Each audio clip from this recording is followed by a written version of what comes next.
History, like mathematics, can be considered as an exact science, only if in mathematics calculations can be carried out with an accuracy of one sign or more, then any historical process can be described with the accuracy of the faceless crowd people and personality. The personality of a leader, a genius, great and wise, or low and vile, depending on which conception of the organization of the life of society, socio-political conception, is considered. In a more complex variant of the description, the crowd people still remains faceless, but to the personality of the leader, other personalities are added. The associates of the leader, his enemies, and the associates of his enemies. These are the so-called historical personalities. However, since in the historical narrative of the two described types, other people belonging to the faceless crowd are connected with historical personalities in life and in activity, then, in the previously faceless crowd, various kinds of parties, parts, can be identified. Some of these parties exist for short periods of time within the active life of one generation, while other parties reproduce themselves in the continuity of generations, absorbing new people in order to replace those who pass away. In addition, various kinds of social groups can be identified within society, social classes, professional corporations, in a multinational society within the state, and in the composition of humanity as a whole, peoples and nationalities, national minorities, and so forth. Accordingly, the historical process can be described with the accuracy of certain social groups. Among these kinds of social groups, it is possible to especially identify those social groups, all representatives of which, in one way or the other, are mostly engaged in politics. Accordingly, the historical process can be described with the accuracy of a church order or a political party. However, not all social groups of this kind act openly in public politics. Some of them hide from society, conducting behind-the-scenes politics. Or they conduct politics while trying to impress upon those around them that they are not engaged in politics, but in something different. For example, collection of butterflies, or engagement in some kind of personal improvement of their members. According to the identification of this factor within the historical process can be described with the accuracy of a global conspiracy. However, since conspiracies of strategic directionality can be multi-layered, this is useful in case of failure and also necessary for the canalization of the excessive political activity of the non-initiated and the part of the opponents of the objectives of the conspiracy, who, however, are involved into the conspiracy for governance towards them, and equally for the neutralization of their activity in relation to the objectives of the main conspiracy. The historical process can be described with the accuracy of internal conspiracies within conspiracies that are dominant over the conspiracies at lower levels of mysteriousness. For example, Freemasonry in the Euro-American regional civilization. However, with conspiracies it is not so simple, since every real conspiracy has its own brain trust, which sets the objectives of the conspiracy, determines the ways and means of their realization, controls the course of the realization of plans, and adjusts them if necessary, and there is also an executive periphery. According to this circumstance, the historical process can be described with the accuracy of brain trusts, the deepest in multi-layer conspiracies. However, all of humanity, regardless of its real or fictitious internal structure, is only a part of the world, and according to this circumstance, it is not advisable to immediately reject the possibility that the historical process can be described with the accuracy of the relationship of earthly humanity with other civilizations, the hierarchy of Satan, and the kingdom of God, the Creator and Almighty, the providence of God. For those who, for various reasons, are unable to admit and accept the being of God, the Creator and Almighty, and Satan, let us say that the languages of nations do not maintain idle talk, within which there are no concepts. Therefore, under the kingdom of the Most High, the Creator and Almighty, they can understand a hierarchically inordered set of phenomena in nature and in society, which, as a minimum, possesses the quality of maintaining the stability of processes of development without the mutual destruction of uniqualitative systems within one hierarchical level. And under the hierarchy of Satan, another, hierarchically inordered, set of phenomena in nature and society, which has the alternative quality of antagonizing everyone and everything, and complements the first hierarchy of phenomena to the fullness of the world perception of the atheist. With any accuracy of historical descriptions, errors are possible, just as errors are possible when calculating with any number of signs. When reading historical works, they are also perceived by the reader with accuracy of the indicated categories, which, in their essence, are heterogeneous elements of historically established systems of social self-governance, always flowing within the boundaries of what is permitted by the hierarchically higher in relation to humanity, encompassing governance, with which humanity has been in disharmony far longer than it should have.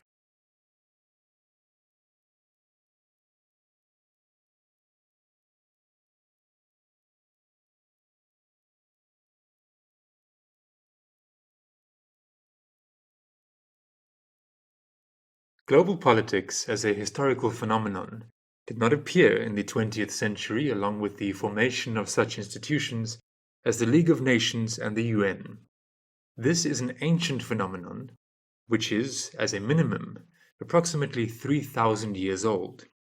At the very least, that is the age of the flow of global politics that has created most of the problems for all peoples over the past few centuries and the last 2 millennia.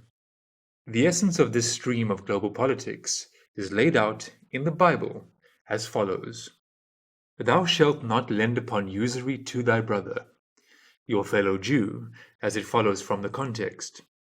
Usury of money, usury of victuals, usury of anything that is lent upon usury.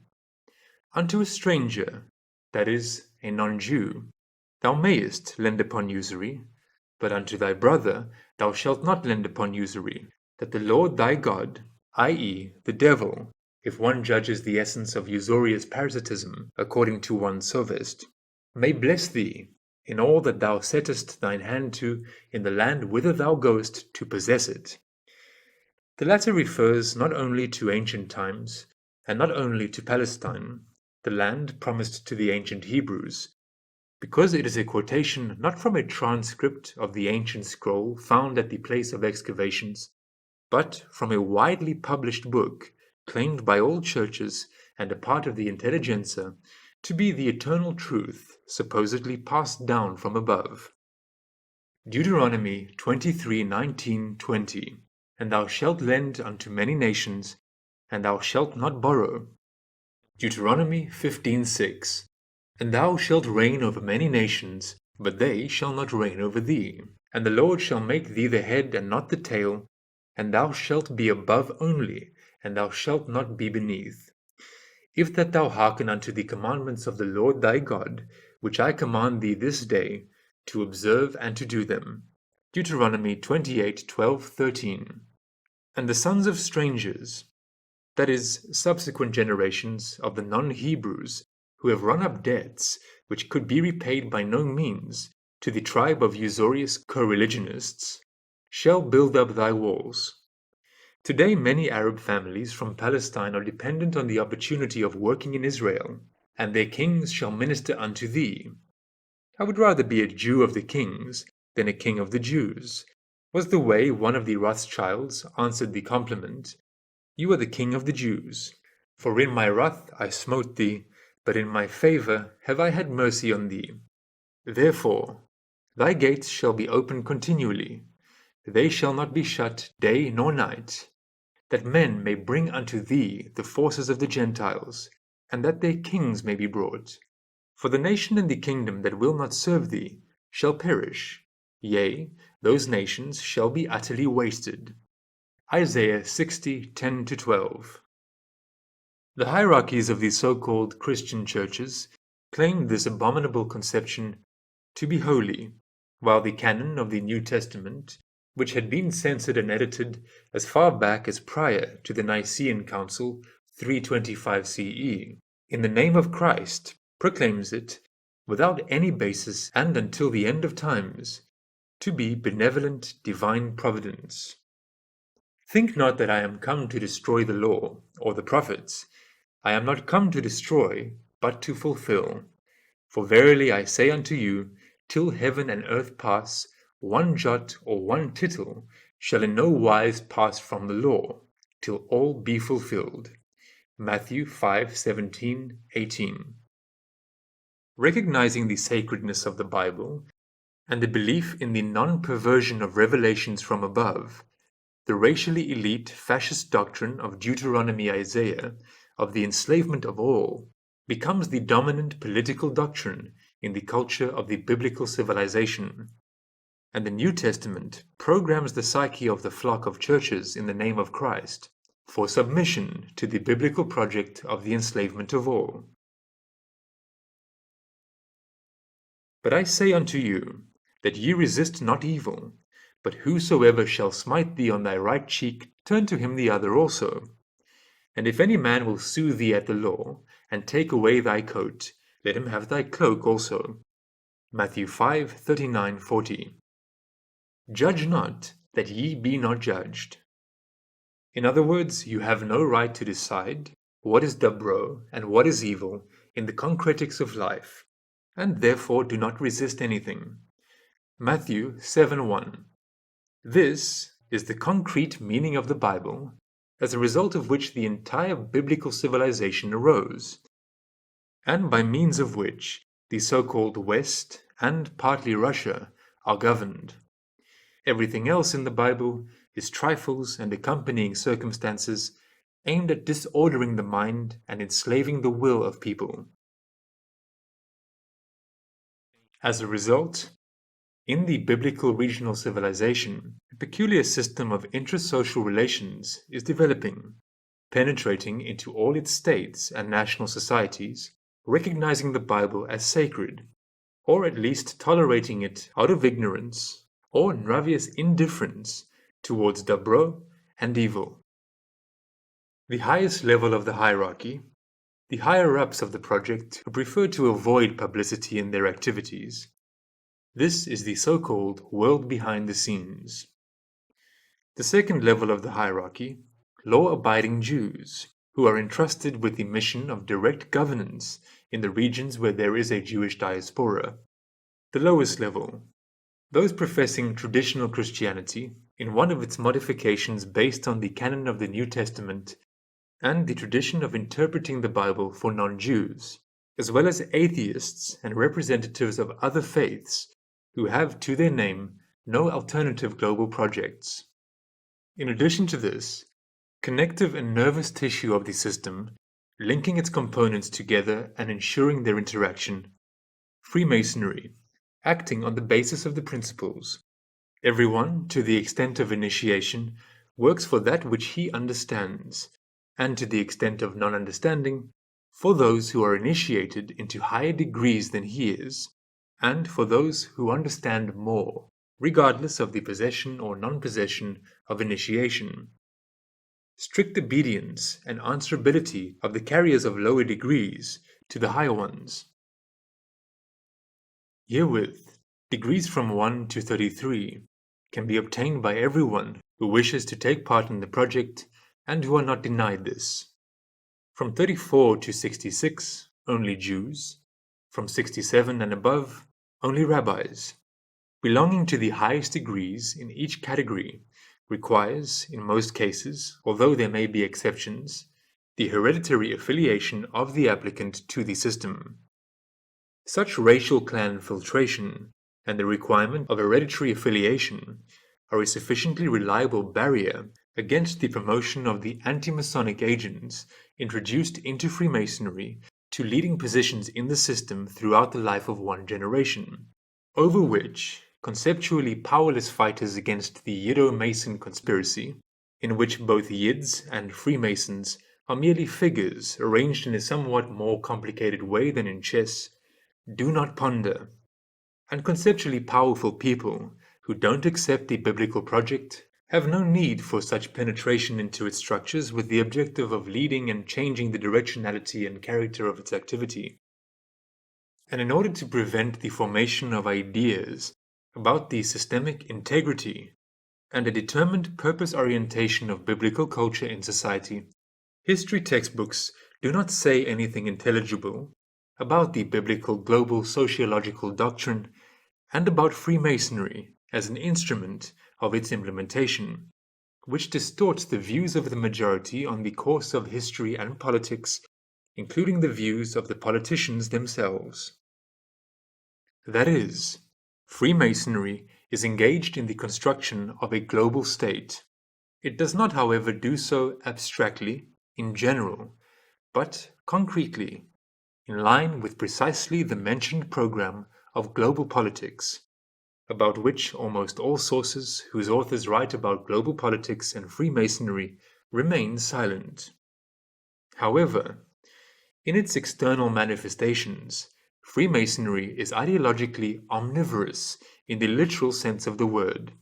It absorbs, consuming them from the inside, all conceptually powerless social movements, and, acting under the guise of their ideologies, it carries out the same biblical project of enslavement of all.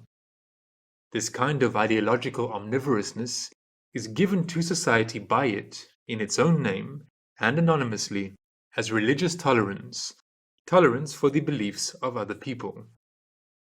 The aspiration of people and societies to obtain concrete answers to the question, what is truth, especially in sociological questions, entails intolerance to delusions and lies. And since this undermines the system-forming principle of ideological diversity and tolerance in their Masonic interpretation, this is condemned as one of the most serious crimes in the spiritual life of society.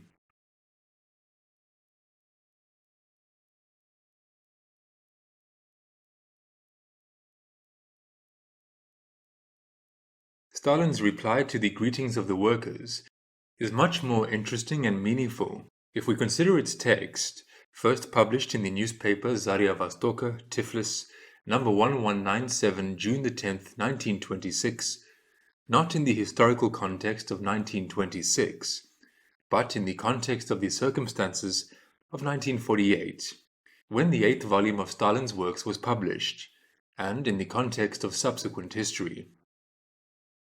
And the key question in relation to this historical context can be formulated as follows. Why did J.V. Stalin not forget this answer, and for all the seeming insignificance of its theme, include it in his collected works, from all the speeches with all their reasons that he delivered during all the time of his political activity, from all the praises addressed to him in oral and written form for his 25 years as General Secretary? What is the meaning of this particular response to praise, starting from the moment of the publication of 1948? Having raised this question, let us turn to reply to the greetings of the workers of the chief railway workshops in Tiflis. I must therefore give a true picture of what I was formerly, and to whom I owe my present position in our party. Comrade Arakel said here that in the old days he regarded himself as one of my teachers, and myself as his pupil. That is perfectly true, comrades. I really was, and still am, one of the pupils of the advanced workers of the Tiflis railway workshops. Let me turn back to the past. I recall the year 1898, when I was first put in charge of a study circle of workers from the railway workshops. That was some 28 years ago. I recall the days when in the home of Comrades Turua, and in the presence of Gibladze, he was also one of my teachers at that time, Chodrishvili, Shekheidze, Bochrishvili, Ninua, and other advanced workers of Tiflis, I received my first lessons in practical work. Compared with these comrades, I was then quite a young man. I may have been a little better read than many of them were, but as a practical worker, I was unquestionably a novice in those days. It was here, among these comrades, that I received my first baptism in the revolutionary struggle. It was here, among these comrades, that I became an apprentice in the art of revolution. As you see, my first teachers were Tiflis workers. Permit me to tender them my sincere comradely thanks. I recall, further, the years of 1907-09, when, by the will of the party, I was transferred to work in Baku. 3 years of revolutionary activity among the workers of the oil industry steeled me as a practical fighter and as one of the local practical leaders. Association with such advanced workers in Baku as Vatsik, Saratovets, Fialetov, and others, on the one hand, and the storm of acute conflicts between the workers and the oil owners, on the other, first taught me what it means to lead large masses of workers.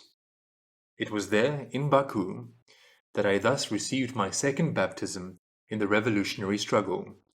There I became a journeyman in the art of revolution. Permit me to tender my sincere comradely thanks to my Baku teachers. Lastly, I recall the year 1917, when, by the will of the party, after my wanderings from one prison and place of exile to another, I was transferred to Leningrad.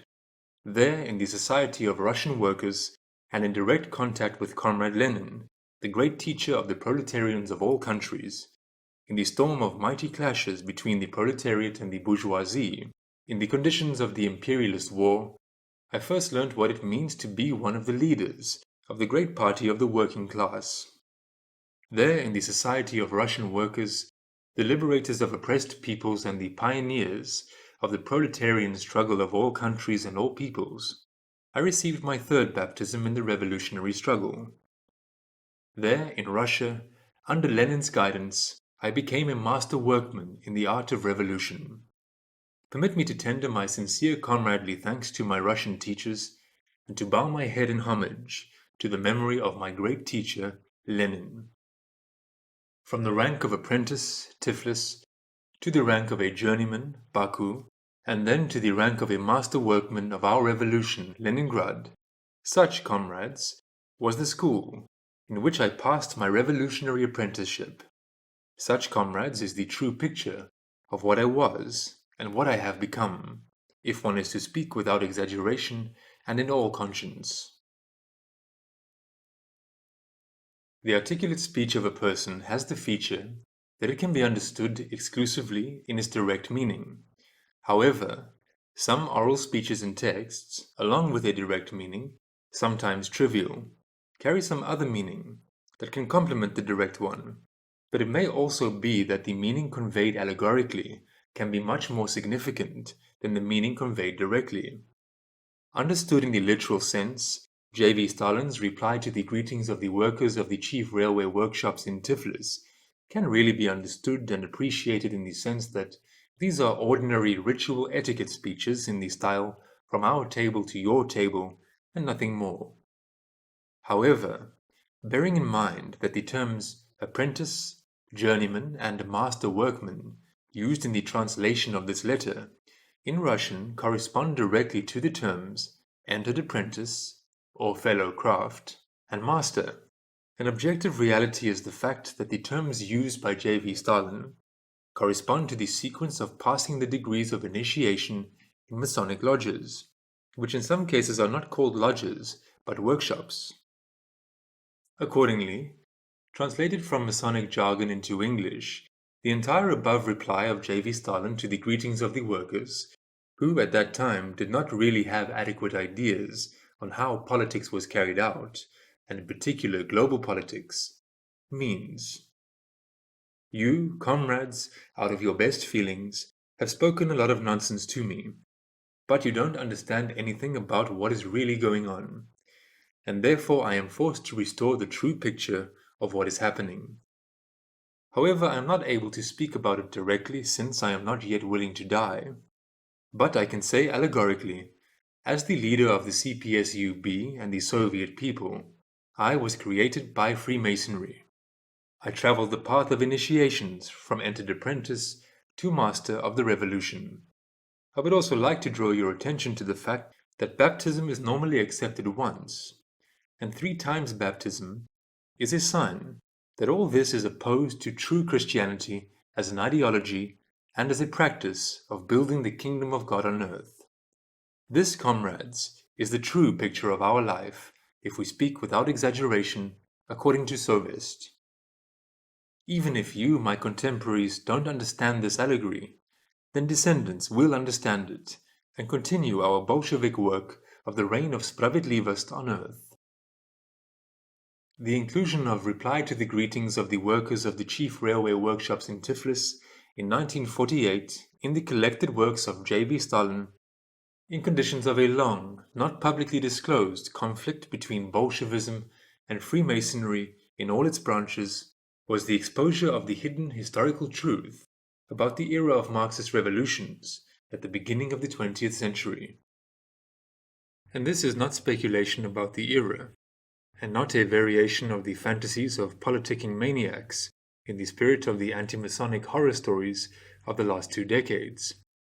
The facts known to J.B. Stalin and historians of the communist movement of the second half of the 19th, first half of the 20th centuries are that in 1920 and 1922, the second and fourth Congresses of the Comintern considered the issue of the penetration of Masonic agents into the communist movement, which was separated from the second, Social Democratic International.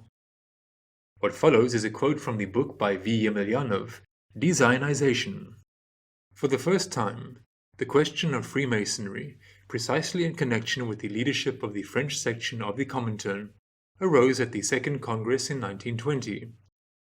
Secret members of several Masonic orders, Zinoviev, Trotsky, Radyk, and others, who at that time played a large role in the Comintern, made every effort in order on the one hand to fill the newly emerged international communist movement with cadres of Freemasons dressed in communist togas, and on the other hand to nip in the bud any anti-Masonic protests in the Comintern. Even before the beginning of the Second Congress, the chairman of the Comintern, Zinoviev Radomyslsky, a member of B'nai B'rith, the Anti-Defamation League and the Grand Orient de France, did everything to present the matter in such a way that for Soviet Russia the issue of Freemasonry allegedly carries no significance, and therefore is allegedly of no interest to the Russian communists. And such a perversion of reality took place just 3 years after the overthrow by the Bolsheviks of the entire Masonic provisional government, headed by the 33rd degree Mason A.F. Kerensky. However, in spite of these convulsive efforts of the B'nai B'riths and members of the Grand Orient who made their way into the leadership of the Comintern, during the meetings of the Second Congress, many Western communists pointed to the Masonic danger. So, in one of the speeches, it was said, "This question is of no interest to the Russians, but it is of enormous importance in Latin countries, that is, in Latin-speaking countries of Europe, in England and America. Freemasonry enjoys quite a large influence in these countries. It uses a political organization striving to conquer and hold on to power. It groups industrialists, scientists, businessmen. In addition, this organization is secret, and since in many countries we do not yet have illegal organizations, we are in a worse position in relation to Freemasonry.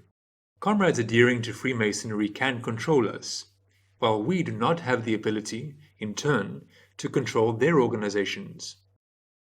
One of the main reasons for the crisis that the French party is currently experiencing is the presence in its ranks of many Freemasons.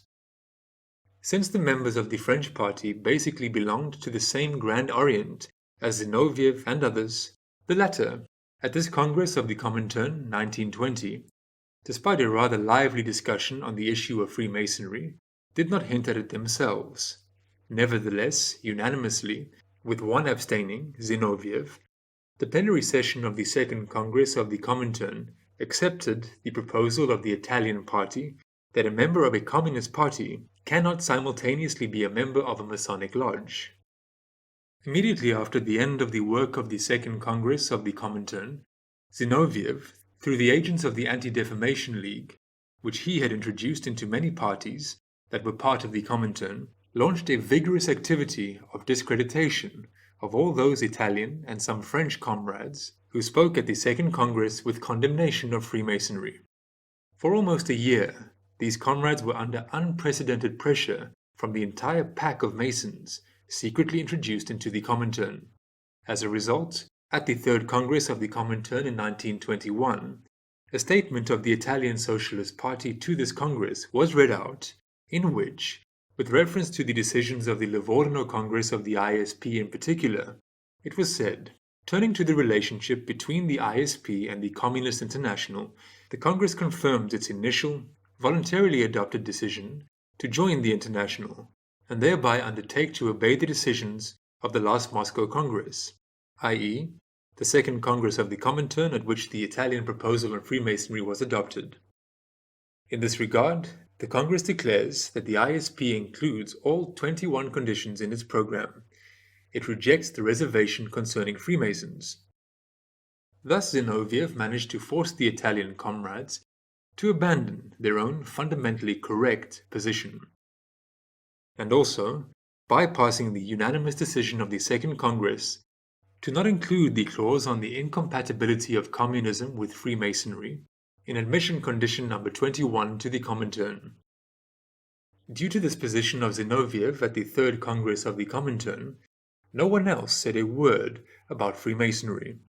And another year later, in 1922, at the Fourth Congress of the Comintern, in connection with the continuing factional activity within the French party, the Comintern had to return to the French question again, for which a large commission was formed, which included V.I. Lenin, Clara Zetkin, Kolarov, Bulgaria, Grip, Norway, Walewski and Kocheva, Poland, Katayama, Japan, Bela Kun, Hungary, and others, who, despite the presence of Zinoviev and Trotsky in the commission, tried in every possible way to obscure the question of Freemasonry, prepared a text on the resolution on the French question, which was unanimously adopted at the 32nd plenary final meeting of the Fourth Congress of the Comintern on December 5, 1922. This resolution contains an entire section on Freemasonry, which we present here in full. The incompatibility of Freemasonry with socialism was considered common in most of the parties of the Second International. The Italian Socialist Party expelled the Freemasons from its midst in 1914, and this measure was undoubtedly one of the reasons that allowed the party to pursue an opposition policy during the war, since the Italian Freemasons, as an instrument of the Entente, acted in favor of intervention. The Second Congress of the Communist International did not add to the conditions for joining the International a special clause on the incompatibility of communism with Freemasonry, only because it took it for granted, and as is clear from the minutes, did not allow the idea of the possibility of simultaneous belonging to the party of the proletarian dictatorship and to a purely bourgeois organization that covers up selective careerist intrigues with the formulas of mystical brotherhood. The fact that a significant number of French communists belonged to Masonic lodges, unexpectedly revealed for the Fourth Congress of the Communist International, is, in the eyes of the International, the clearest evidence that our French party not only preserved the psychological legacy of French reformism and parliamentarism, but also purely material, extremely compromising the top of the party, connections with secret institutions of the radical bourgeoisie. And while the communist vanguard gathers the forces of the proletariat for a continuous struggle against all groups and organizations of bourgeois society in the name of the proletarian dictatorship, a number of reasonable party workers, deputies, journalists, right up to the members of the Central Committee, maintain close connections with the secret organizations of the enemy. Especially sad is the fact that the whole party, in all its streams, did not raise this question after Tours, i.e. the Congress in Tours, despite its complete clarity on an international scale, and that only in the process of factional struggle within the party did this fact come to light before the International in all its threatening significance. The International considers it necessary to put an end, once and for all, to these compromising and demoralizing connections between the leaders of the Communist Party and the political organizations of the bourgeoisie. It is a matter of honor for the revolutionary proletariat to cleanse all of its class organizations of elements that want to simultaneously belong to two fighting camps. Congress instructs the Central Committee of the French Communist Party no later than January 1st, 1923, to liquidate all connections of the party, represented by its members or groups, with Freemasonry. Any communist belonging to the Freemasons who, before January 1st, does not openly declare to his organization his complete break with Freemasonry is thereby automatically excluded from the Communist Party without the right to join it at any time in the future. The concealment by someone of his membership in Freemasonry will be considered as infiltration into the ranks of the party of an enemy agent and will leave a stain of dishonor on the corresponding person in the face of the entire proletariat.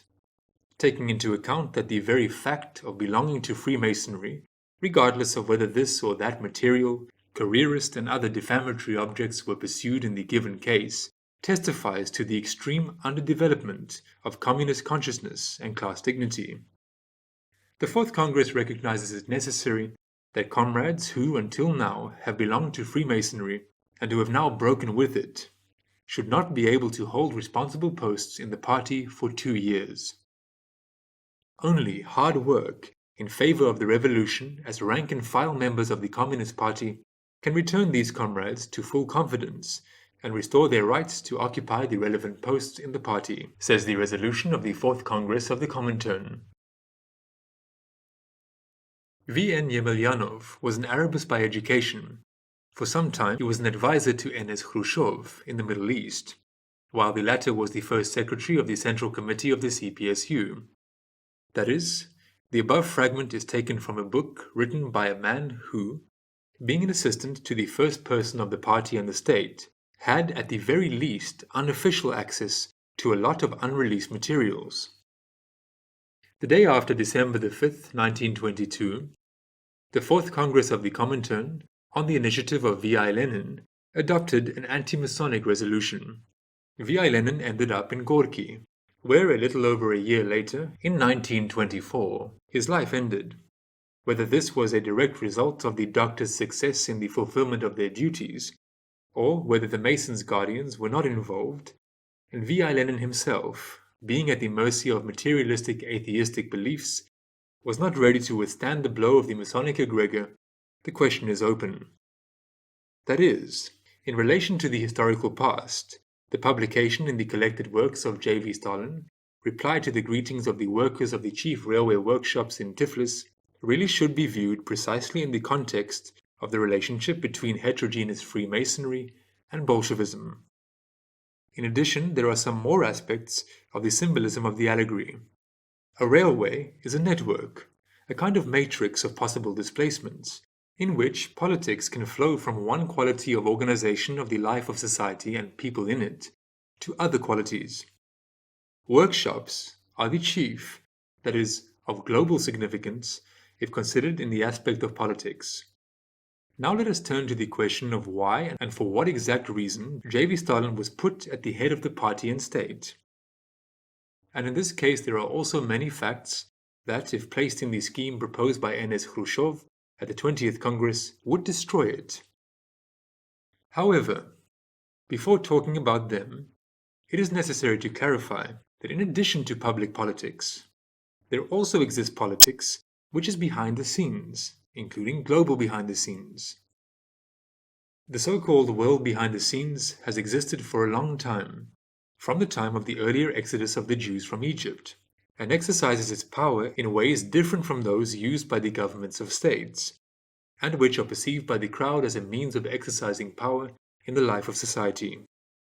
If governments issue laws concerning all citizens, subjects, and directives addressed to the leaders of certain state structures personally, then the world behind the scenes, through its periphery in society, participates in the activities of the state apparatus and public institutions, supporting their independent actions or sabotaging them, but at the same time supporting other actions actions of other structures, both within society itself and in other countries. The periphery of the world behind the scenes is regular Freemasonry, and individuals whose nraviousness, worldview, and world understanding, which determine their purpose-orientedness and activity, line up with Masonic structures which are conspiratorial and relatively small in number in relation to the size of society. Such power is exercised on the basis of a preemptive event in the formation of the world understanding of certain social groups of a crowd elite society. On the basis of the formation of the world understanding in this way, entire social groups and social classes act as if on their own initiative, but in a manner necessary for the world behind the scenes. And this allows to restrict to a minimum number of mostly undocumented directives. This is a kind of pre-telephone law that has dominated since ancient times, issued in each country to a very narrow circle of initiated coordinators of the periphery activity of the world behind the scenes. As a result of this method of exercising power by the world behind the scenes on the ground, detective police attempts to identify and expose the world conspiracy and agents of the world government, in the sense of establishing membership, passwords, attendances, communication channels, and so on, always lead to the absurd. According to this usual practice, after the victory of the Marxist revolution in Russia, the bourgeois regimes of Europe and America, with the complicity of Japan, were allowed to intervene in Soviet Russia, with the support of the local counter-revolution in Soviet Russia.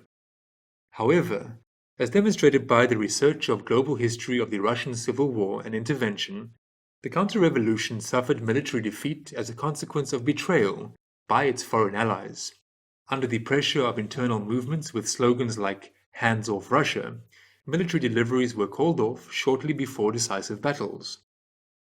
Admiral A. Kolchak, the potential head of the multinational elitarian imperial Nazism in the case of the victory of the counter-revolution, was betrayed by the interventionists following a direct order from their Masonic superiors, and handed over to the revolutionary power which liquidated him without unnecessary delays.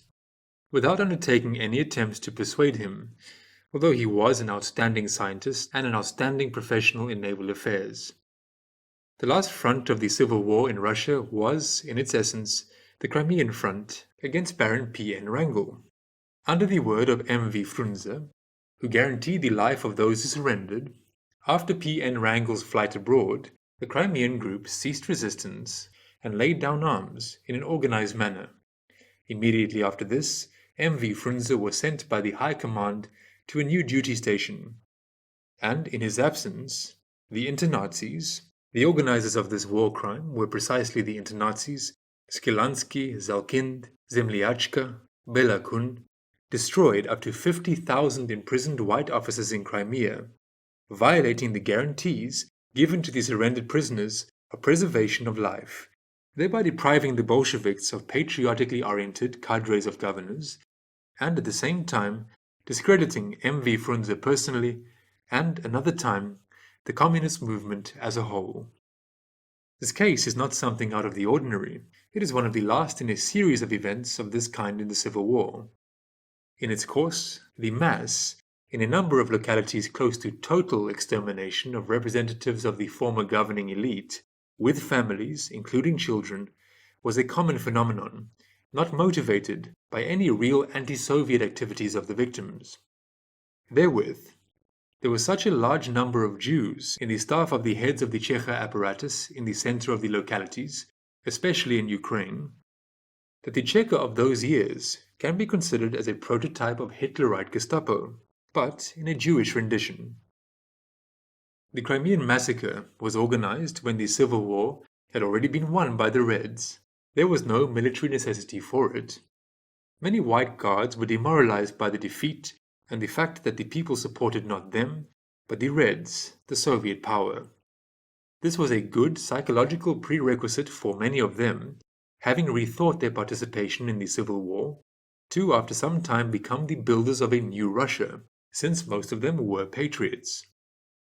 However, as can be understood from the report of N.S. Khrushchev, he justifies the Crimean massacre, although it was precisely as a result of it, that the Soviet government lost many cadres of potentially useful governors, and simply the most educated people, many of whom the real improvement in the life of ordinary people under Soviet power could have turned into its adherents and defenders. However, this was not the political mistake of Sklyansky, Zelkind, and Belakun. Purpose-oriented destruction of the representatives of the former governing elite and the most educated strata of society in Russia, under the guise of class enemies during the Revolution and Civil War by revolutionaries internationalists, upon its completion, led to the dominance of Jews in the bodies of the party apparatus and state power in mass media.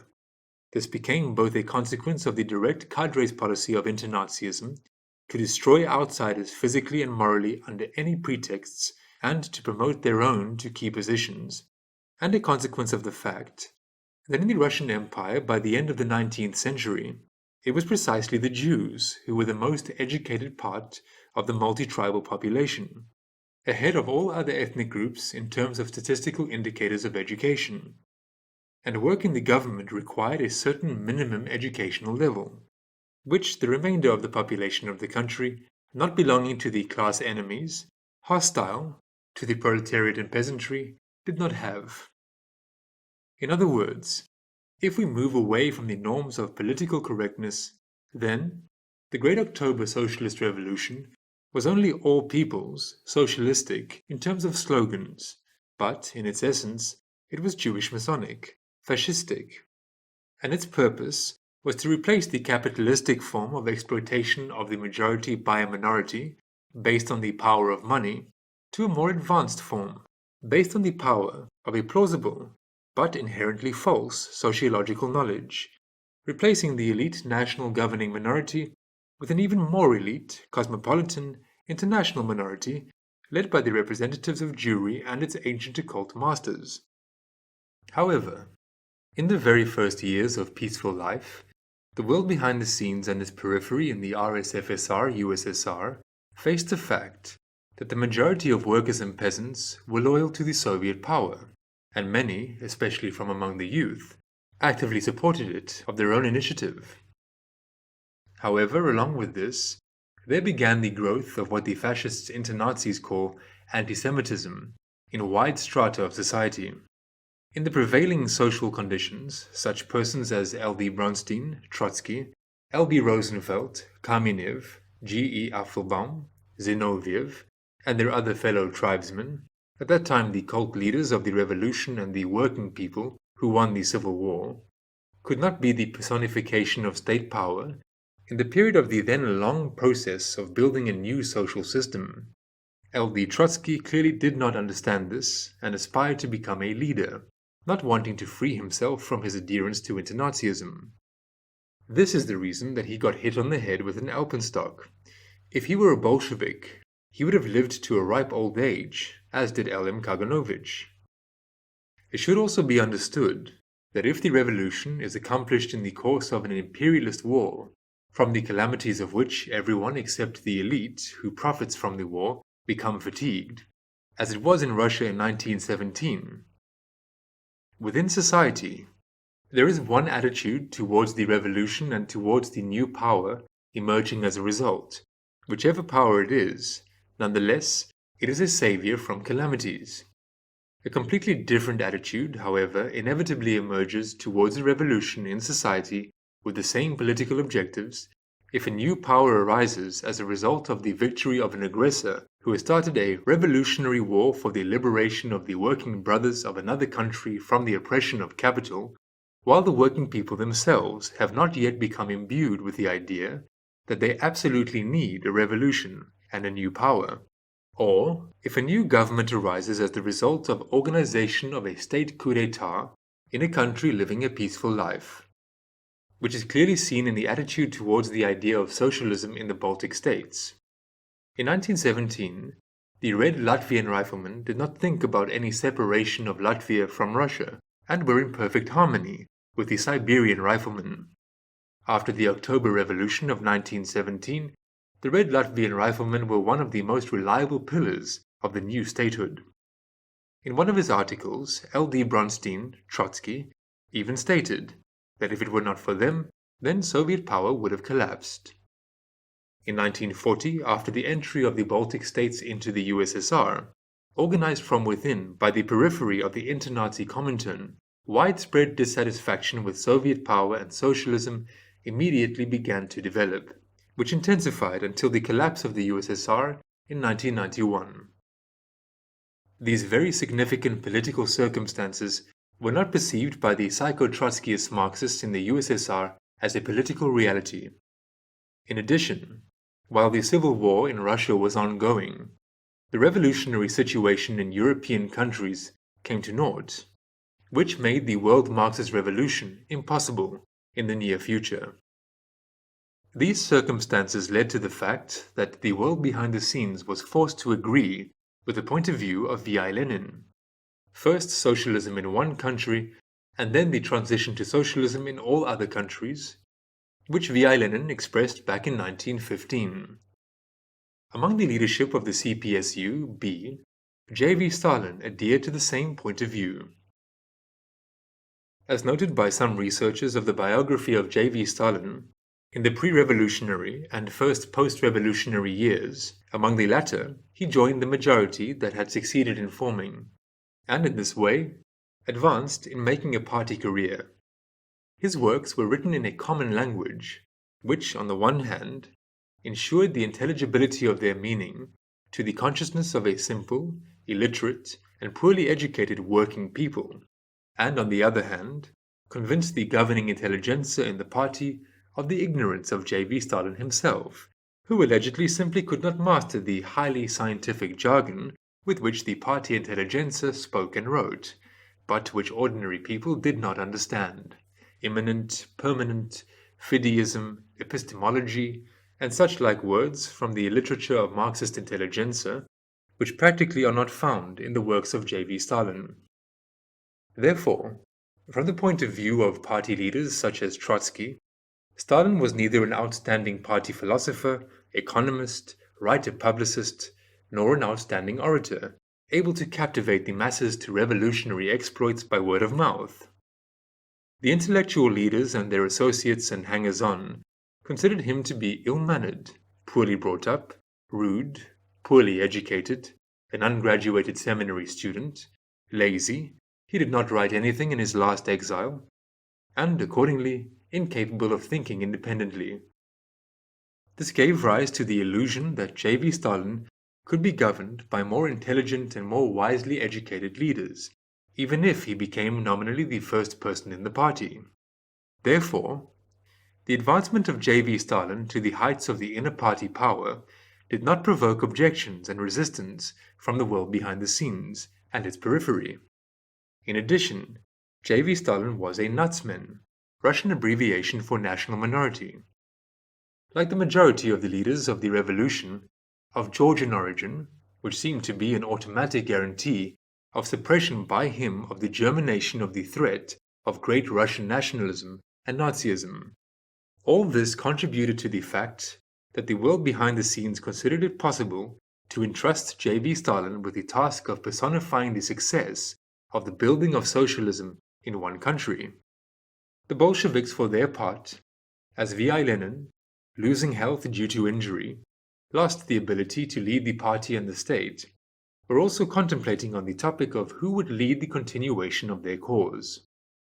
In this regard, it is necessary to refer to a document known as the Letter to the Congress, which, according to the historical tradition of the CPSU, was recorded in several sessions from the words of Lenin, who had suffered a stroke, by his various secretaries at the end of December 1922, early January 1923. N.S. Khrushchev, in his report at the 20th Congress, did not cite it in full, but cited only a few phrases from it, which allowed him to distort the meaning of this document as a whole in the history of the party and politics of the 1920s.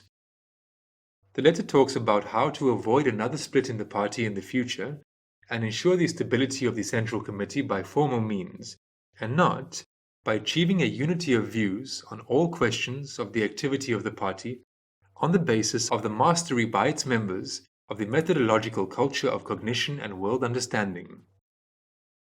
I think that from this standpoint, The prime factors in the question of stability are such members of the CC as Stalin and Trotsky. I think relations between them make up the greater part of the danger of a split, which could be avoided, and this purpose, in my opinion, would be served, among other things, by increasing the number of the CC members to 50 or 100. Comrade Stalin, having become Secretary General, has unlimited authority concentrated in his hands, and I'm not sure whether he will always be capable of using that authority with sufficient caution. Comrade Trotsky, on the other hand, as his struggle against the CC on the question of the People's Commissariat of Communications has already proved, is distinguished not only by his outstanding ability. He is personally perhaps the most capable man in the present CC, but he has displayed excessive self-assurance and shown excessive preoccupation with the purely administrative side of the work. These two qualities of the two outstanding leaders of the present CC can inadvertently lead to a split, and if our party does not take steps to avert this, the split may come unexpectedly. I shall not give any further appraisals of the personal qualities of other members of the CC. I shall just recall that the October episode with Zinoviev and Kamenev was, of course, no accident, but neither can the blame for it be laid upon them personally, any more than non-Bolshevism can upon Trotsky. As Enes Khrushchev informs in his report, the text of this letter was distributed to the delegates of the 20th Congress. The addition to the above letter of December the 25th, 1922, as reportedly recorded on January the 4th, 1923 by a different secretary of VI Lenin, L.A. Fatieva, is also devoted to the characterization of J.V. Stalin. Stalin is too rude, and this defect, although quite tolerable in our midst, and in dealing among us communists, becomes intolerable in a Secretary General. That is why I suggest that the comrades think about a way of removing Stalin from the post and appointing another man in his stead, who in all other respects differs from Comrade Stalin in having only one advantage, namely, that of being more tolerant, more loyal, more polite, and more considerate to the comrades, less capricious, etc. The circumstance may appear to be a negligible detail, but I think that from the standpoint of safeguards against a split, and from the standpoint of what I wrote above about the relationship between Stalin and Trotsky, it is not a minor detail, but it is a detail which can assume decisive importance. In addition, Enes Khrushchev announced two more previously unpublished documents. Letter from N.K. Krupskaya to L.B. Rosenfeld, Kamenev, who was chairing at the Politburo at the time, with a complaint against J.V. Stalin, who had been rude to her in a telephone conversation, reprimanding her for having brought V.I. Lenin some political information, despite the prohibition of doctors to agitate Lenin with politics until he recovered from a stroke that he had suffered in December 1922. And a personal letter from V.I. Lenin to J.V. Stalin, with a demand to apologize to his wife, N.K. Krupskaya, for the rudeness shown in the same telephone conversation. Since the delegates to the 20th Congress, unlike the associates of Lenin, knew nothing about the long-term romance of V.I. Lenin with Inessa Armand, this made a corresponding impression on them. That J.V. Stalin was at the head of the party almost against the will of Lenin, who had allegedly tried to warn the party against the election of J.V. Stalin as its leader. And since that time, publicists, adherents of the scheme of understanding history proposed to the 20th Congress by Enes Khrushchev, have commented on Lenin's letter to the Congress many times, especially savoring the addition to the letter of January the 4th, 1923. Lenin warned, but they did not heed. However, almost the only thing that escaped their understanding was exactly what Lenin was actually warning the Bolsheviks against, as well as the fact that V.I. Lenin, with this letter, factually recommended J.V. Stalin as his successor to the party of the Bolsheviks. In order to understand what Lenin was actually warning the party against in his letter to the Congress, let us calmly, without a riot of emotions, consider the characteristics given by V.I. Lenin to the members of the Central Committee of the CPSUB. All applicants for the post of party leader, no matter how it is termed, except for J.V. Stalin, are characterized by V.I. Lenin directly as non-Bolsheviks, Trotsky, as subjects who cannot be relied upon in matters, Kamenev, Zinoviev, Trotsky, whom in one of his works V.I. Lenin referred to as Little Judas, as bureaucrats, capable of breaking away from a living cause, carried away by administrative formalism, Trotsky, Bukharin, Pyatakov. Only one remains, J.B. Stalin, who has already concentrated in his hands immense power in the post of General Secretary, which speaks of his professional organizatory qualities, the ability to maintain a certain correspondence between form, the administrative side, and content, that is, the matter itself, and leadership abilities. However, along with this, he is rude, intolerant of others, capricious. With such characteristics of all the leaders, the addition to the above letter of January the 4th, 1923, is empty rhetoric for the audience. It would be necessary to elect not Stalin, but someone else, someone like Stalin in terms of professional qualities, but who would not be too rude and would have more tolerance. Do you know such a person? Because I do not. And at the same time, this is a hint to Stalin. Learn self-restraint, dear comrade, otherwise, with all your good professional qualities, you will not be able to preserve your head. You will repeat my fate. You will be removed before you have time to complete the mission. You see for yourself. There are no Bolshevik cadres capable of leadership among the leaders of the party. But the mission of Bolshevism must be continued. Otherwise, Masons and the captivated by them idle-talking intelligentsia will completely walk all over the people. It is in this connection with Freemasonry that one should comment on the words of V.I. Lenin that the October episode with Zinoviev and Kamenev was, of course, no accident, but neither can the blame for it be laid upon them personally, any more than non-Bolshevism can upon Trotsky. This characterization given by V.I. Lenin to L.B. Rosenfeld, Kamenev, G.E. Apfelbaum, Zinoviev, L.D. Bronstein, Trotsky, obliges the correlation of it with the legal status of slaves in a slave-owning society. A slave is not responsible for anything before a society of free people. For all the damage caused by a slave, his master is responsible to society, and only the master has the right to punish the slave as he wishes. And in this, none of the members of the Society of the Free has the right to hinder him. However, this also characterizes the Masons. Bound by the discipline of mutual penetration of different lodges into one another. And accordingly, the characterizations given by V.I. Lenin to Bronstein, Rosenfeld, Apfelbaum is a definition of the legal status of a slave in a slave-owning society, not expressed directly, however, as in our text, but indirectly in different words.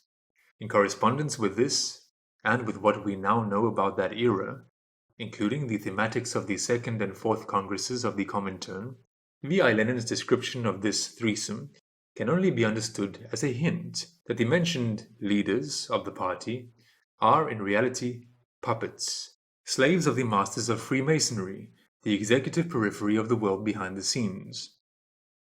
And one should not think that this conclusion is applied ex post facto, and that V.I. Lenin in reality had something else in mind. V.I. Lenin was a lawyer by education. He knew the history of the law from ancient times. And speaking at the Fourth Congress Comintern in December 1922, demanded the withdrawal of members of the Communist parties from the Masonic lodges.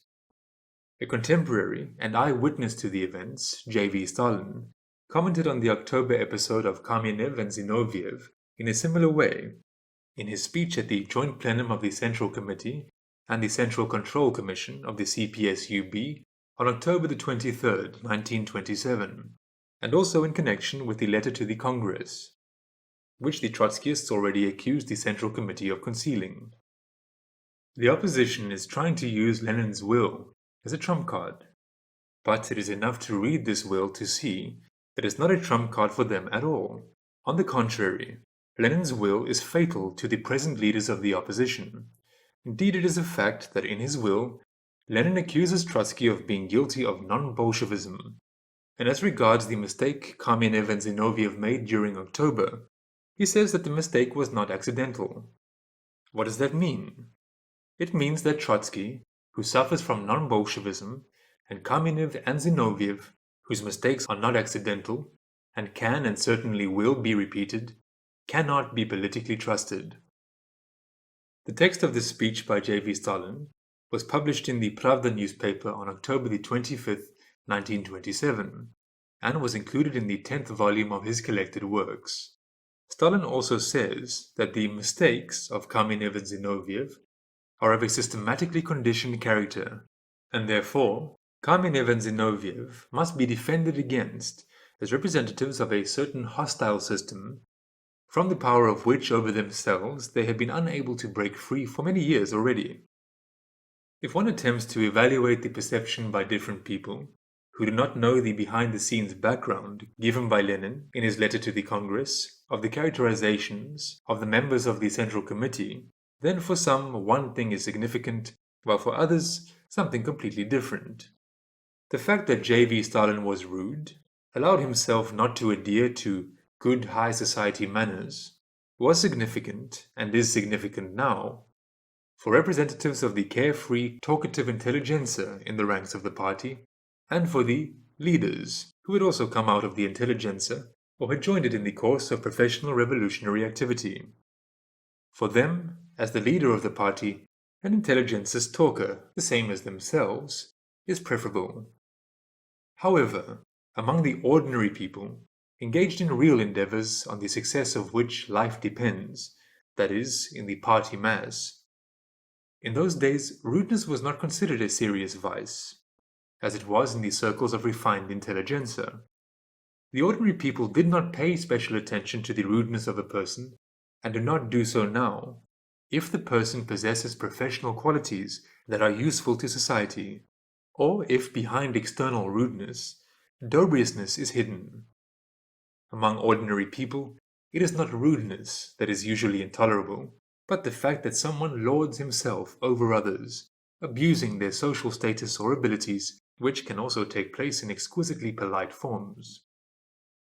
If V.I. Lenin had written that J.V. Stalin was mocking and lording himself over his party comrades, then such a warning would have been treated differently. However, V.I. Lenin did not write this, since he had no grounds for such a description of J.V. Stalin. For the Bolshevik party members from the ordinary people, it was significant that J.V. Stalin concentrated power in his hands, that is, was not afraid to take care of the common mission, that he possessed the qualities of a leader and organizer in a living cause. And swearing, rudeness, is far from always an expression of anger, and even if rudeness occurs, hard words break no bones.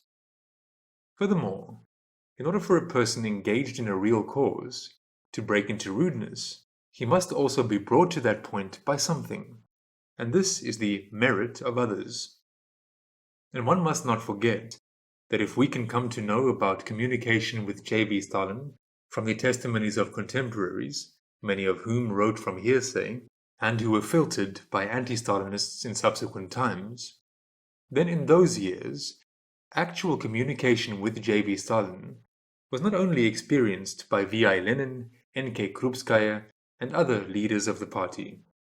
Therefore, there could have been other opinions about the politeness of J.V. Stalin that did not coincide with those expressed by V.I. Lenin in the letter to the Congress, and therefore did not become cultic in the era after the 20th Congress. During the years of Perestroika, when the struggle against Stalinism had again become active, a documentary film was shown on television that was shot in the place of Stalin's last exile in the Turkhansk region, under the concrete frame of the aquarium in which the House Museum once stood protected from the weather. It is empty. On the walls there are inscriptions, both curses addressed to Stalin, and requests for forgiveness for the fact that, after his departure to another world, they did not save the USSR, the first Bolshevik state. Then an old woman is shown, a resident of the village, who remembers Stalin from life in exile. She is asked the question, "What do you remember?" When this question is asked, youth shines from her eyes, and she replies, "He was kind. He treated people with herbs." So, with different people, J.V. Stalin apparently behaved differently, depending on what kind of people they were. what they carried in themselves, what they gave to society, and what J.V. Stalin himself saw in them.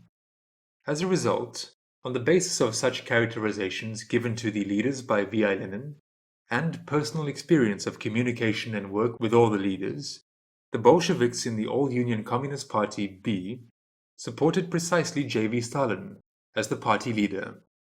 So both the world behind the scenes and the Bolsheviks in Russia herself agreed that Comrade Stalin, Joseph Vissarionovich Djugashvili, could be entrusted with the task of leading the building of socialism in one country. Although by socialism the world behind the scenes and the Bolsheviks understood completely different, mutually exclusive types of social arrangement of the life of people and human interrelationships. As a result of such interdependence of social and political processes, J.V. Stalin became the personification of the statehood of Bolshevism in the 20th century.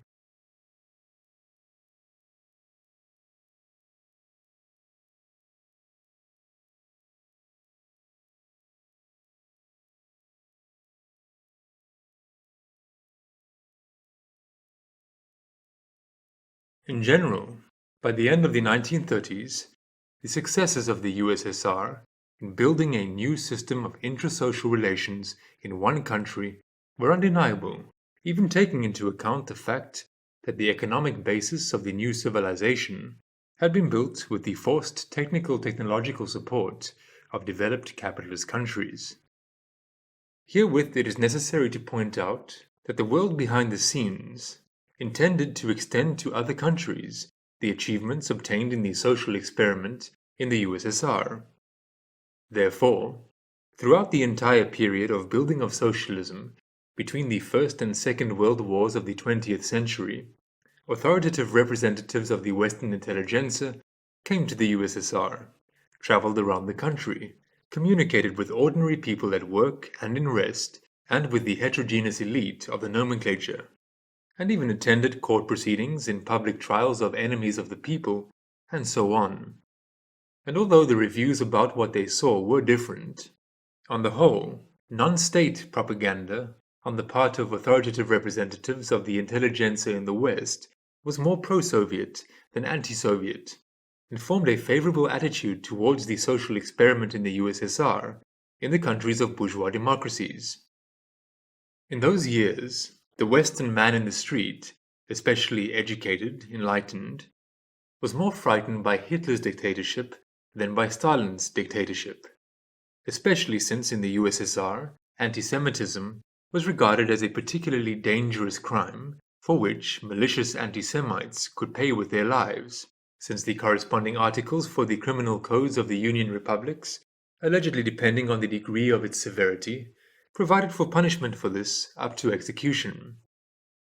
The law on the fight against antisemitism, resolution of the Council of People's Commissars, adopted in 1918, included death as a punishment for the most vicious anti-Semites, which provided Jews for several decades an exceptional position in society, since any conflict between a Jew and a non-Jew gave the Jew purely formal legal grounds to appeal to the law on combating antisemitism. And since Jews and those who were married to Jews constituted and still constitute a significant part of the ruling post-revolutionary elite, including the sphere of jurisprudence in all its forms, there were not many chances to successfully resist accusations of antisemitism. This situation meant that Jewish fascistic internazism reigned in the country. J.V. Stalin publicly recognized the juridical status of the USSR precisely as a Jewish Masonic fascistic state already in 1936, shortly before the adoption of the new constitution of the USSR. Antisemitism. In answer to your inquiry, national and racial chauvinism is a vestige of the misanthropic customs characteristic of the period of cannibalism. Antisemitism, as an extreme form of racial chauvinism, is the most dangerous vestige of cannibalism. Antisemitism is of advantage to the exploiters as a lightning conductor that deflects the blows aimed by the working people at capitalism. Antisemitism is dangerous for the working people as being a false path that leads them off the right road and lands them in the jungle.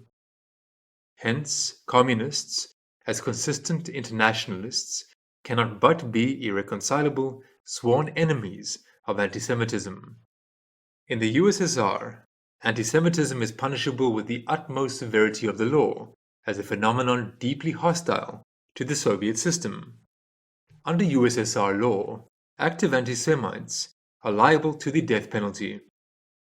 Although this question was asked in 1931, the answer to it was published in the USSR only in 1936, less than a week before the adoption of the new constitution on December the 5th. In addition, J.V. Stalin did not forget to include this answer in his collected works, that is, still found it significant to life.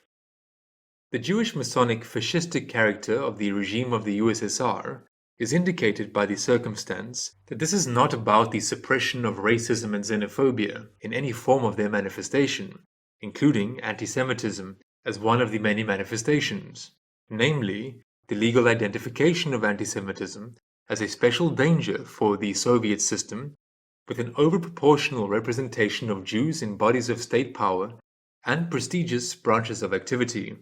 But this is an expression of the encouragement of Jewish racism within the legislation of the USSR, directed against the rest of the non-Jewish population of the country. The inclusion of this answer in the collected works in 1948 is another sign indicating that the state of affairs in the USSR had little changed, since Stalin's collected works were more addressed to young people and descendants than to adult contemporaries and veterans of the communist movement. In those conditions, the publishing by J.V. Stalin of this answer was not only a notification to the Bolsheviks about the Masonic fascistic character of the regime in the USSR, but also the anticipatory statement of J.V. Stalin of loyalty to the top leadership of world Freemasonry and its masters. The global scenario of those years of the world behind the scenes still presupposed the implementation of the world socialist revolution, but in new historical conditions. The transition to socialism within it was presupposed by the liberation of continental Europe at the first stage from the Hitler yoke during the liberation campaign of the Red Army in Europe. V.B. Rezun, pseudonym V. Suvorov, stubbornly proves this statement in his books Icebreaker, Day M, and in others, but he attributes the scenario to J.V. Stalin personally, and not the world supranational behind the scenes, which he does not want to see directly or calculate using the methods of analysis of multifarious social statistics known to him from his work in intelligence. Therefore, V. Suvorov represents the aggressor as not the world behind the scenes, acting through Western Jewish Masonry, but the USSR, which was allegedly preemptively attacked by another aggressor, Nazi Germany, about 2 weeks before the Soviet attack commenced.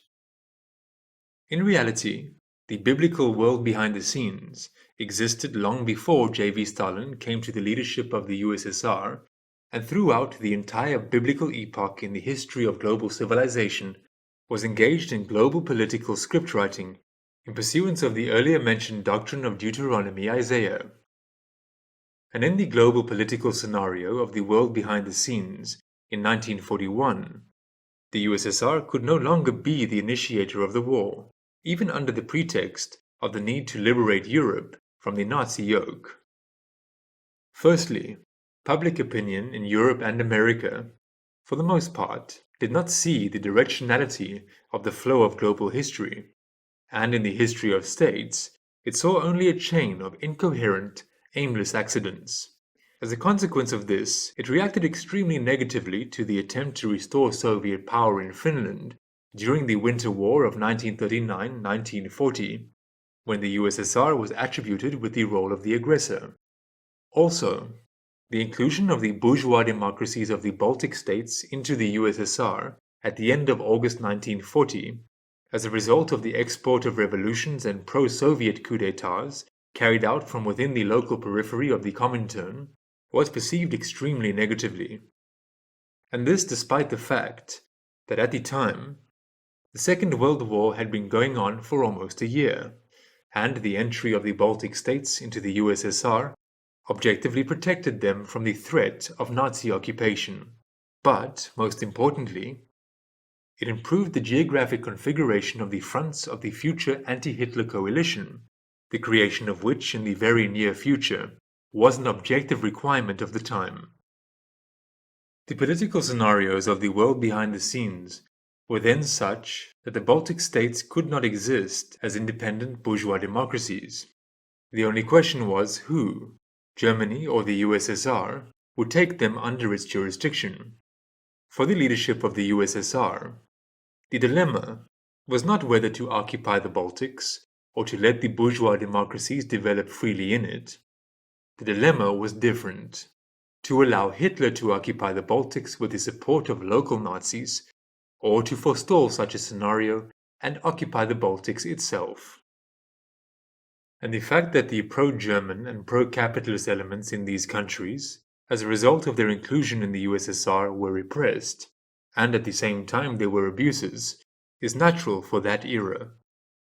Had Stalin refused to export the International Socialist Revolution into them under the banner of Marxism, Hitler would have exported the National Socialist Revolution into them. There still would have been repressions, but in relation to different people, and in the repressions there would also have been abuses. The bourgeois democracies in these countries were unable at the time to prevent the emergence of both oppositions, irreconcilable with them and with each other, and had the inclination to surrender power to Nazism. Even in our time, bourgeois democracies for these countries are the prospectless arrogance of their elite. One has to be more intelligent.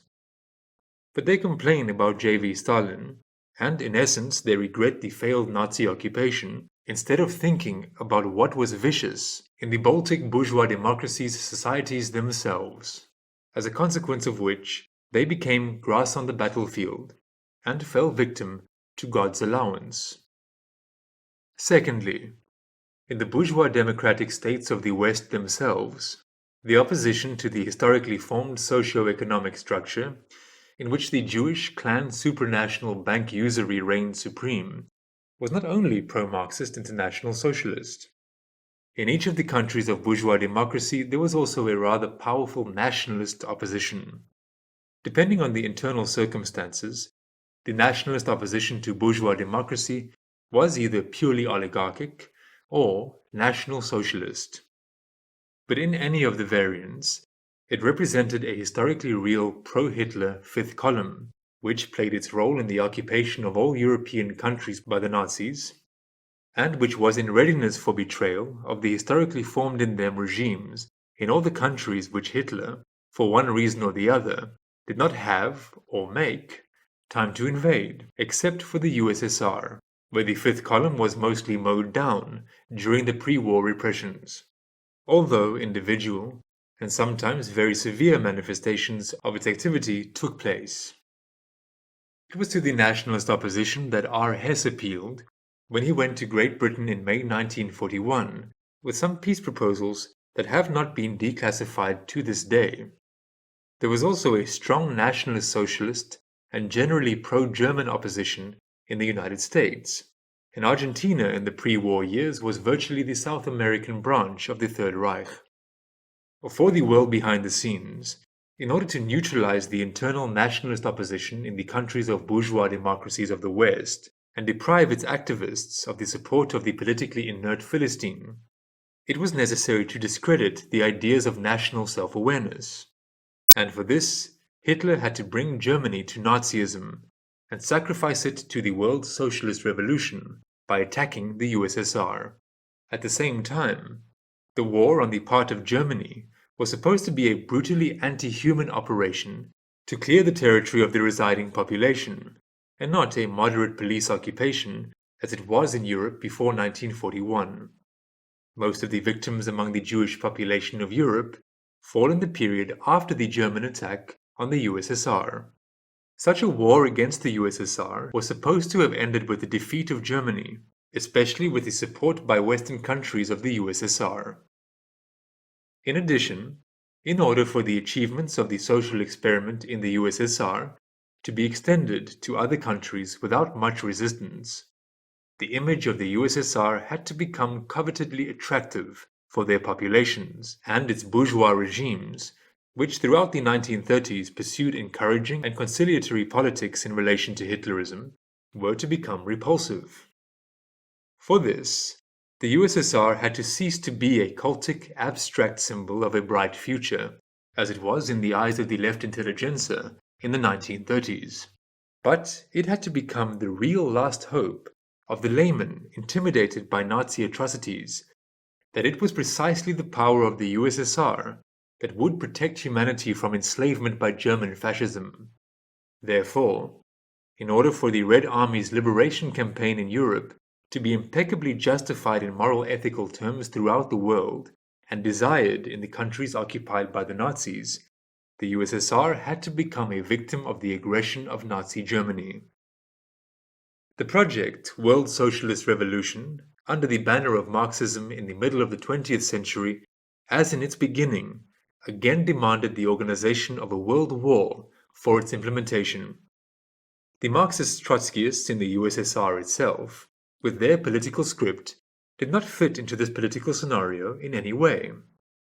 The idea, from the power of which they could not free themselves, of starting a revolutionary war for the liberation of the laboring brothers, averted many people from the socialist reorganization of the world.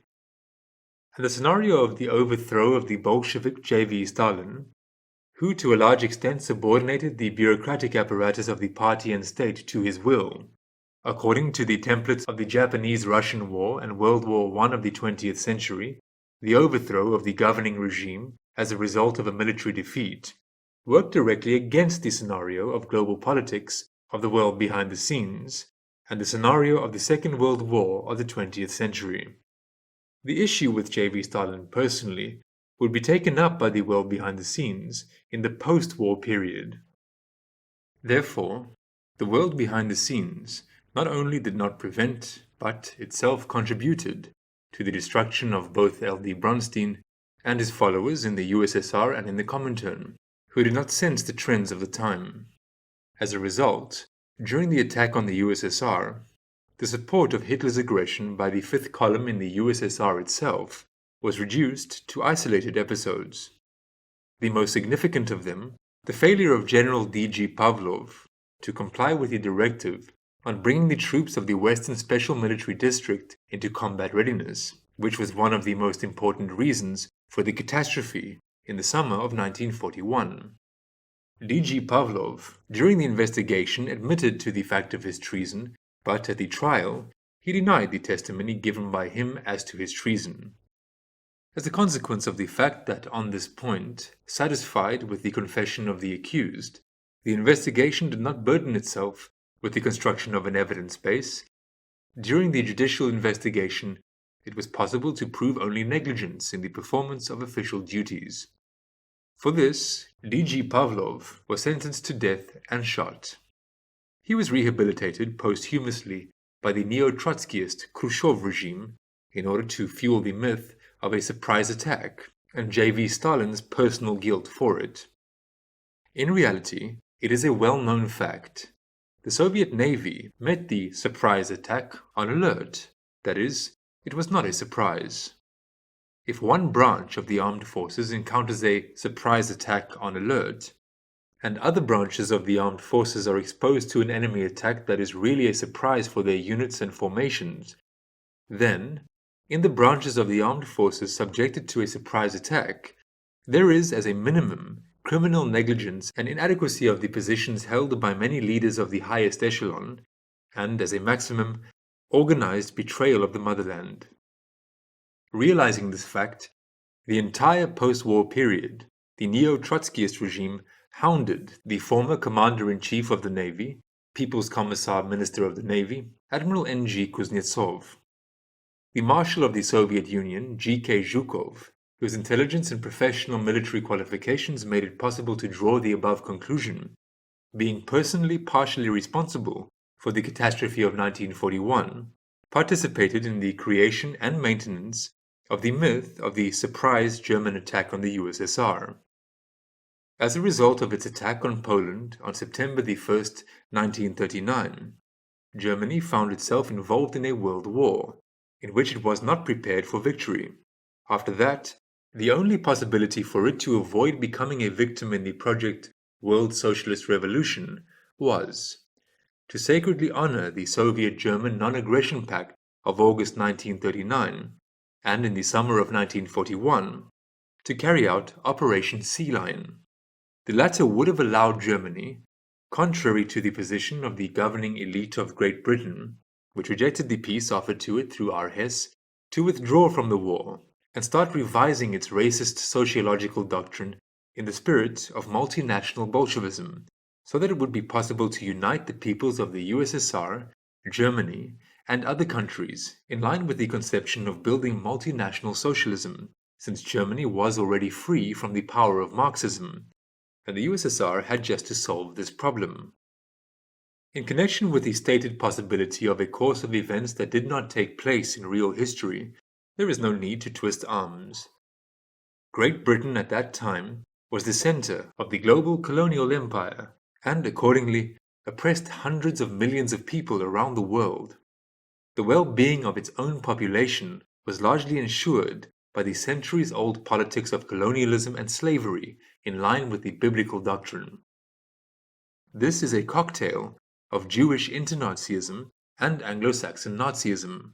We will not argue about whose Nazism is superior, German or British. In 1941, this was the only possibility for Germany to force the world behind the scenes to revise its global political scenarios, including in relation to it. J.V. Stalin left open to Germany such a possibility until June the 22nd, 1941 inclusive. However, the Germans personally entrusted everything to Hitler, who, in the evening of June the 21st, 1941, fairly nervous and hesitating, nevertheless decided to attack the USSR on the morning of the next day, according to Operation Barbarossa. And the Operation Sea Lion plan of attack on Great Britain, developed in parallel with it, then acquired the significance of successful strategic disinformation. Both plans were designed as plans for actual military operations to be carried out, and each acted as a misleading red herring in relation to the other. Therewith, each of them was adventurous in its own way, and therefore, when information leaked, as a consequence of such adventurousness, it was regarded by many foreign military experts as deliberate disinformation that could not be used as the basis for real warfare. A letter from Hitler to Mussolini of June the 21st, 1941 has survived. In it, Hitler notifies Mussolini of the impending attack on the USSR, and writes in particular the following: "If I waited until this moment, Deuce, to send you this information, it is because the final decision itself will not be made until 7 o'clock tonight." At the time of writing the letter, the decision in essence had already been worked out, but had not yet been announced as an irreversible directive for action. Hitler ends the letter with a confession. "Let me say one more thing, Deuce. Since I struggled through to this decision, I again feel spiritually free. The partnership with the Soviet Union, in spite of the complete sincerity of our efforts to bring about a final conciliation, was nevertheless often very irksome to me, for in some way or the other it seemed to me to be a break with my whole origin, my concepts, and my former obligations. I am happy now to be relieved of these mental agonies." Although Hitler did not notify any of his allies about the timing of the implementation of concrete plans for war against the USSR, also in order to avoid information leakage, this letter of his to Mussolini is in many ways psychologically reliable. And it shows that Stalin was right, adamantly demanding from his military leaders not to allow provocations on the borders with Germany, not to succumb to provocations, and not to inflate incidents on the border. Until the very beginning of the war, he left Hitler the opportunity to overcome the legacy of his whole origin, his concepts, and abandon his former obligations. The Non-Aggression Pact and the rapid development of Soviet-German cooperation in the period of 1939–1941 was better than the refusal of the USSR from negotiations and treaties with Germany, simply due to the fact that the treaty created a favorable psychological atmosphere so that the leadership of the Third Reich could free itself from oppression on the politics of origin, concepts, and former obligations to worthless allies of the Axis powers and to the world behind the scenes.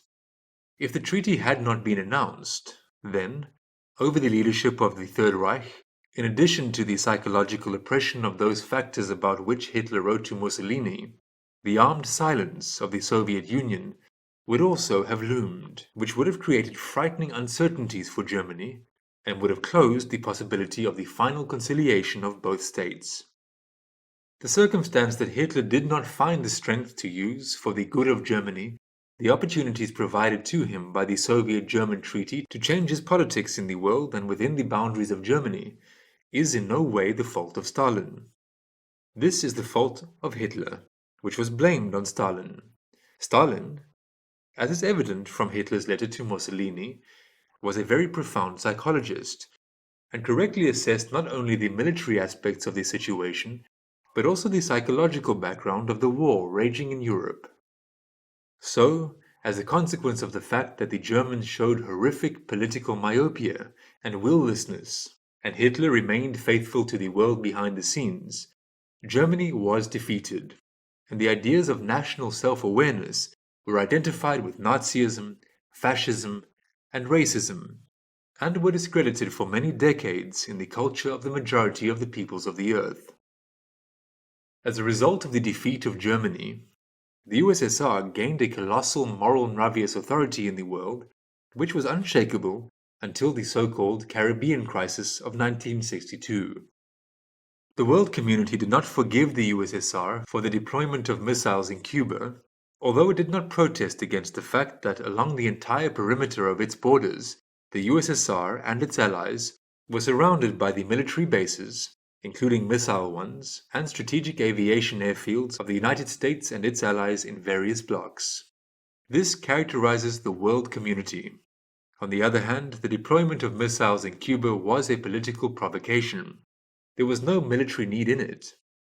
This circumstance characterizes the leadership of the USSR, political short-sightedness, erroneousness as an atmosphere in which the puppet in relation to the world behind the scenes character of Khrushchev's anti-Bolshevik regime became possible.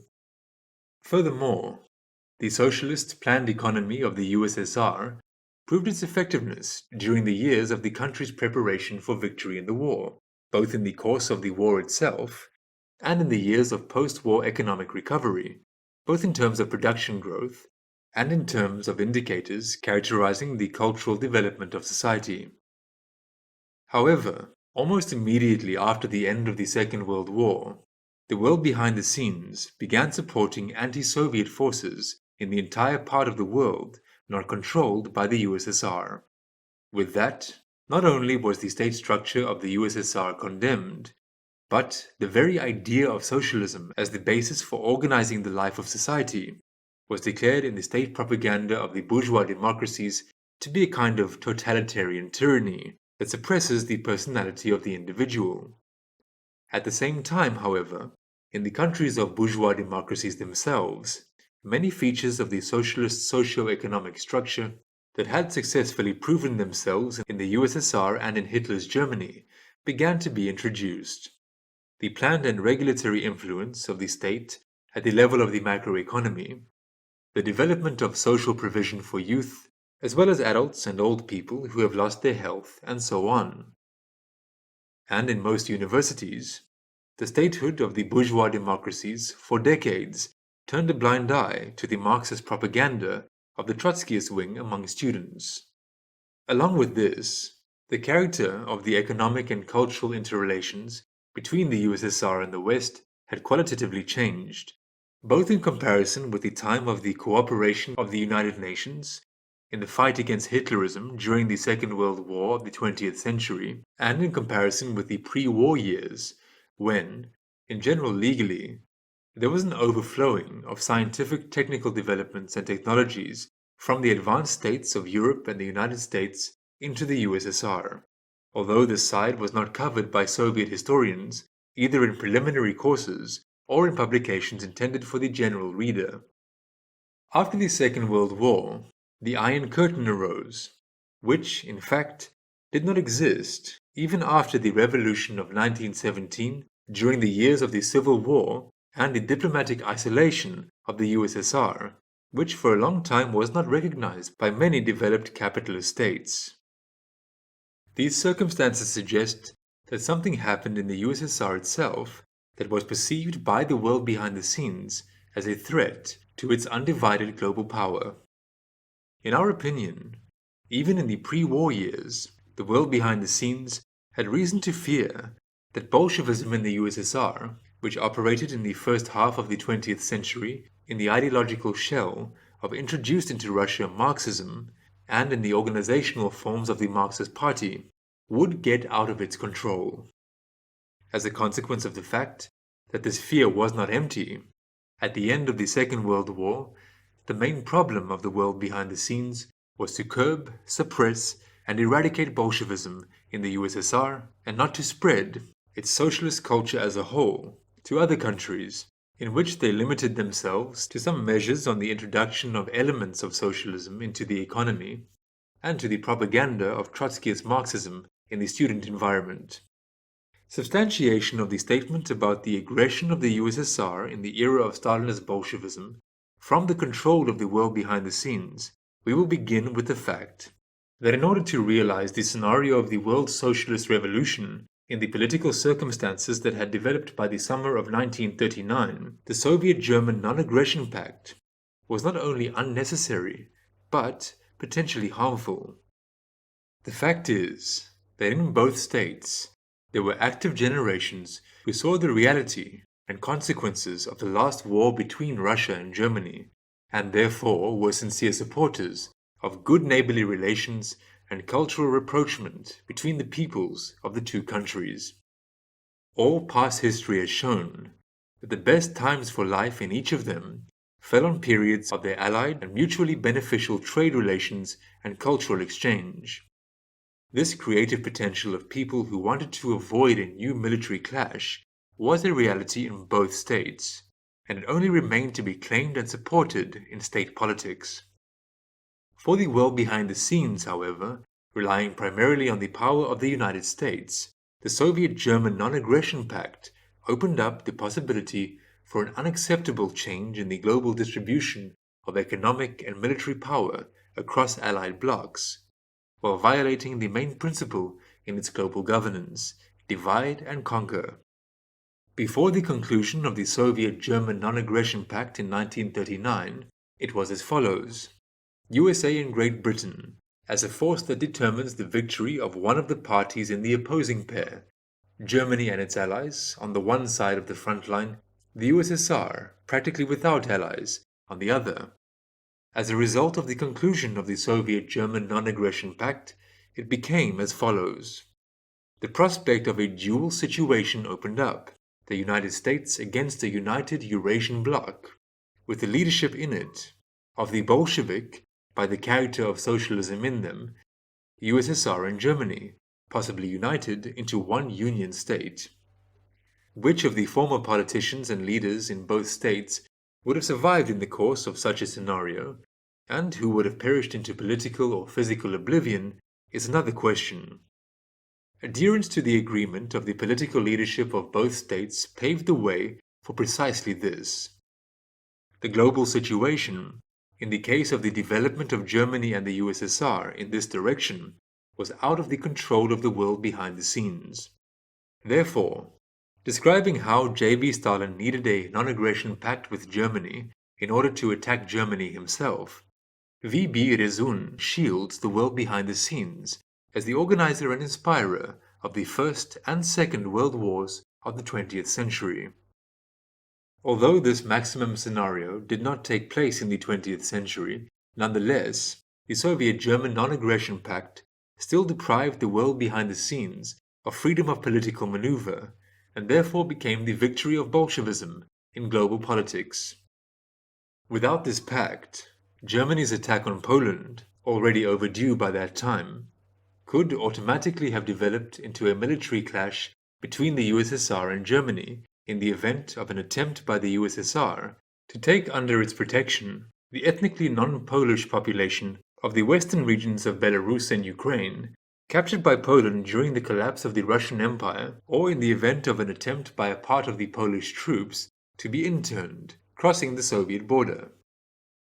Motivation on the German side of the need for war against Poland. The Polish government prevented overland communication through its territory between East Prussia, now the Kaliningrad region of the Russian Federation, and the rest of Germany. And both sides apparently strived to avoid mutually acceptable agreements on this issue, acting under the pressure of the world behind the scenes. Throughout the entire time between the First and Second World Wars of the 20th century, Germany repeatedly offered Poland to agree on an extraterrestrial transit regime through its territory. That is, without visa and customs control by the Polish side of German goods and passengers. But Poland categorically refused to develop norms for such transit.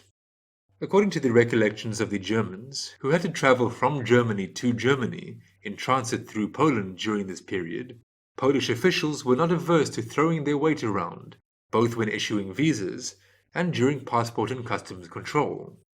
In the end, after another refusal of the Polish side to resolve this problem, Hitler decided to get rid of it by force.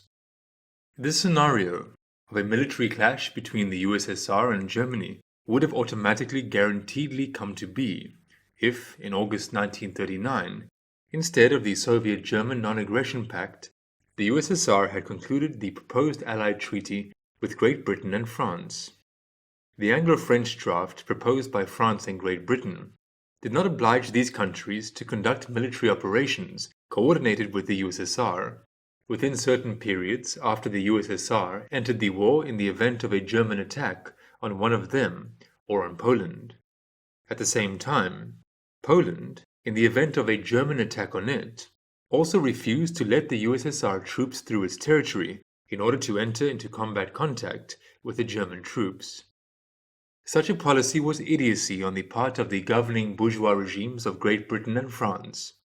Their governments cherished the hope of preserving the historically established capitalism and system of global colonialism, and on this basis, purpose-orientedly worked to protect German National Socialism from Marxism and Bolshevism of the USSR, and with Bolshevism and Marxism of the USSR, to defend themselves against German National Socialism.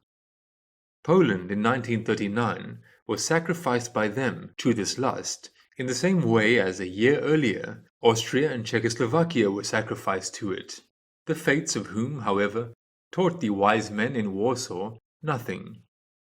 This is how the bourgeois democracies of the West fit into the scenario of the world behind the scenes of the automatic start of the war between Germany and the USSR, already in 1939, or at the latest in 1940. As further developments have demonstrated, J.V. Stalin in August 1939 correctly rejected the Anglo-French proposals for an Allied treaty. After Germany's attack on Poland, France and Great Britain showed treachery towards it. Poland fell under the blows of the Wehrmacht because France and Great Britain violated the treaty with it and did not commence military operations against Germany within the time limits which had been stipulated in the treaty by the forces. This behavior of Poland's allies allowed the Wehrmacht to defeat Germany's enemies one by one, first by concentrating all of its forces against Poland, and after defeating it against France and the British expeditionary forces on the European continent, which led to the occupation of a part of France by the Nazis and the creation of a puppet pro-Hitler regime within it, and Great Britain in 1940 was brought to the brink of military and economic disaster.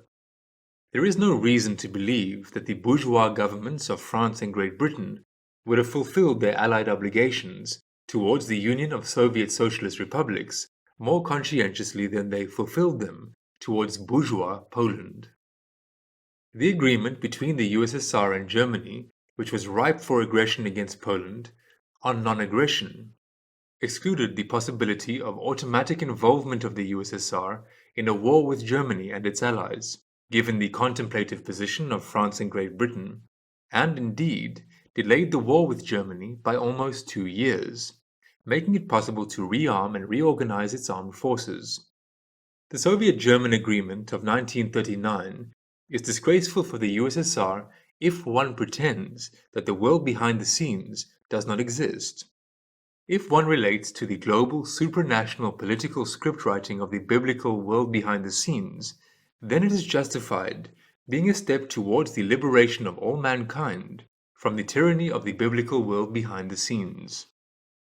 The main thing for the USSR is that precisely as a result of the conclusion of the Soviet-German Non-Aggression Pact, the bourgeois democracies of the West found themselves in a state of war with Germany before the war between the USSR and Germany began. Therefore, at the beginning of the war between the USSR and Germany, the USSR automatically turned out to be a de facto ally of all states already waging hostilities against Germany and its allies, regardless of the juridical form of the USSR's allied relations with each of them.